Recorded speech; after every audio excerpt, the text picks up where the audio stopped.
여러분 안녕하십니까?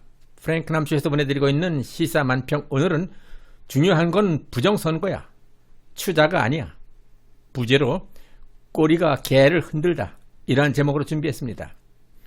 꼬리가 개를 흔들다, 영어로 표현하면 The tail wags the dog.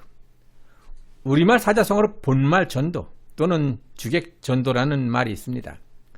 사물의 순서나 위치 또는 일의 순서가 잘못된, 앞뒤가 바뀐 상태, 중요한 것과 중요하지 않은 것이 구별됨이 없이 거꾸로 된 것을 의미하는 말입니다.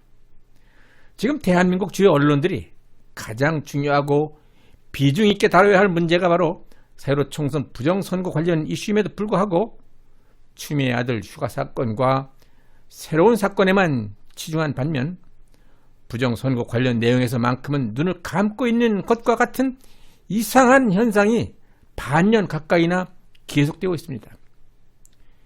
민경욱 전 의원이 미국 내셔널 프레스클럽 기자회견에서 국제선거조사단 파견을 요청하는 내용이라든가 추진 중인 재검표에 대한 문제점, 중앙선관위 메인 서버 교체 작업이 말해주는 부정선거 증거 인멸 등 대한민국의 자유민주주의 존립 자체를 판가름하는 매우 중요한 이슈들을 한국의 주요 언론들이 애써서 외면하고 있습니다. 지난 정부에서는 별거 아닌 사건들을 가지고 그 난리 법석들을 떨면서 신문과 방송이 맹수처럼 달려들어서 물고 뜯고 시위를 부추기고 해서 죄 없는 박근혜 대통령님을 탄핵으로까지 몰아갔던 그 언론들, 우리나라의 언론들이 언제부터 왜 이렇게 변했는지 국민들은 허탈해하고 분노하고 있습니다. 그래서 지난 8.15 광복절에는 참다 못한 애국 시민들이 광화문 광장을 가득 채웠던 것이고, 그래서 10월 3일, 10월 9일 모두들 함께 모여서 가슴에 쌓인 분노와 울분의 덩어리를 풀고 싶었지만은 코로나 방역을 빙자한 정부의 강경한 대응으로 인해서 그마저 여의치 못하게 된 것입니다. 1992년 미국 대통령 선거에서 민주당이 빌 클린턴 후보 진영에서 내걸었던 선거 구호 It's the economic, stupid. 문제는 경제야, 이 바보야 라는 말이 인구에 회자된 적이 있었습니다. 당시 빌 클린턴 후보는 현직 대통령인 조지 부시를 누르고 승리했습니다. 지금 대한민국이 처한 가장 심각하고 중요한 문제는 새로 총선 부정선거의 모든 사건 전모를 밝히는 일입니다. 그런데 최근 중앙선거관리위원회에서 보관하고 있던 메인 서버 교체 작업을 통해서 증거를 인멸했습니다. 이미 대법원에 증거 보전 신청이 되어 있는 선관위 메인 서버를 임의로 교체했다는 사실만으로도 저들 스스로 부정선거를 자인한 셈이 된 것입니다. 이같이 중대한 사실을 방지하기 위해서 김문수 전 지사와 미디어 A를 비롯 여러 시민들이 현장에서 밤을 새워가면서 항의를 했으나 선관위 측은 재검표를 앞둔 시점에서 기습적으로 서버를 교체함으로써 증거 인멸을 하는 중대한 범죄를 저지른 것입니다.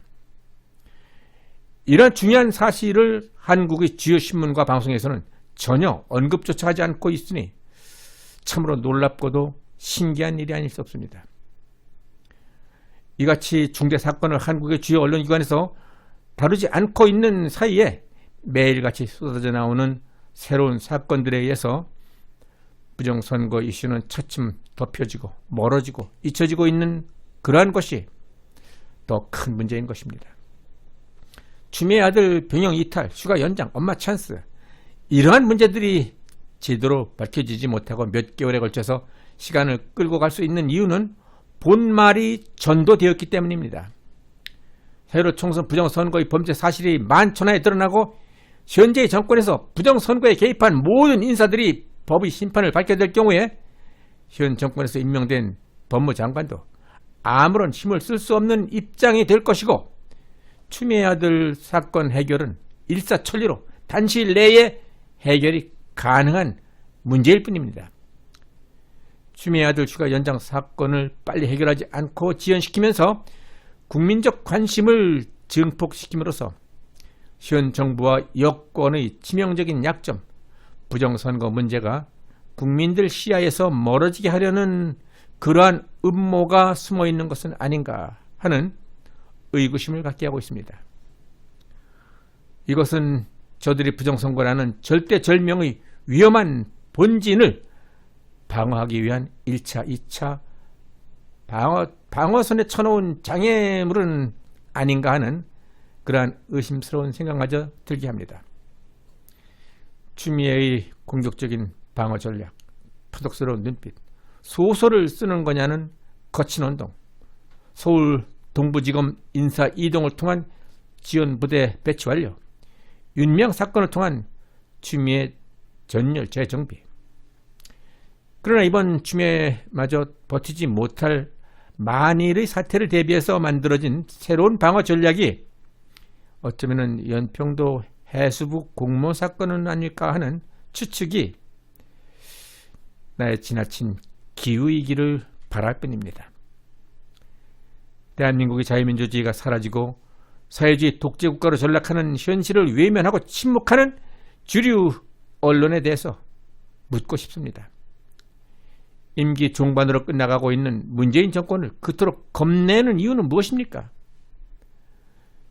국민들이 지지해준 소중한 표를 몇백만 장이나 도둑맞고 당선이 유력한 40명 내지 50여 명 이상의 낙선 의원에 대해서는 전혀 무관심하고 오히려 지난 총선에서 부정은 없었다고 민주당 편을 들어주는 국민의 힘인지 국민 배신의 힘인지 모르는 김종인과 뜻을 같이 하는 야권 인사들에 대해서는 더 이상 어떠한 기대도 어떠한 언급조차도 하고 싶지 않습니다. 임기가 끝나가는 대통령의 레임덕 현상은 어느 정권에서나 별다름 없이 필연적으로 오게 되어 있는 것이고 권력형 비리와 각종 게이트성 사건들은 터지게 마련입니다. 약삭빠르고 눈치가 구단인 주류 언론과 검찰은 저울의 추가 기울기 시작하는 순간 새로운 권력적으로 방향을 바꾸는 생존적 본능이 뛰어납니다. 문재인이 권력 누수 현상은 벌써 나타나고 있습니다. 얼마 전 코로나19로 어려움을 겪는 국민을 위한 작은 위로이자 정성이라고 했던 통신비 2만원 지원건은 선심성 퍼주기 비판 여론에 밀려서 선별 지원으로 후퇴하고 말았습니다. 이번 해양수산부 공무원에 대한 북한 만행 사건에 대해서도 자진 월북이니 뭐니 하면서 면피하려고 애를 쓰고 있는 모습이 참으로 안타까울 지경입니다. 국군 통수권자인 문재인이 정성껏 마련한 추석 선물 보따리를 공손하게 김정은에게 내밀었는데도 불구하고 고맙다는 말 대신에 선물 보따리는 무참히 걷어차이고 오히려 뺨을 얻어맞은 그런 형국이 된 것은 아닌가 하는 생각마저 들게 하고 있습니다. 지금 이 시점에서 가장 중요한 것은 4.15 총선 부정선거 규명입니다. 추미애 아들 사건보다도 연평도 공무원 사건보다도 코로나 사태보다도 가장 중요한 것은 부정선거로 획책한 정권과 모든 관련자들은 준엄한 법의 심판을 받을 수 있도록 국민 모두가 소리 높여 외치고 또 외치고 투쟁해야 할 것입니다. 네, 프랭크 남쇼에서 보내드리고 있는 시사만평은 부정선거를 자행한 범죄자들이 하루속히 법의 심판을 받게 되는 날까지 여러분들과 함께 할 것입니다. 여러분들이 구독과 좋아요 그리고 의견 참여 댓글은 저의 후속 영상 제작에 큰 힘이 될 것입니다. 끝까지 시청해 주신 여러분 대단히 감사합니다.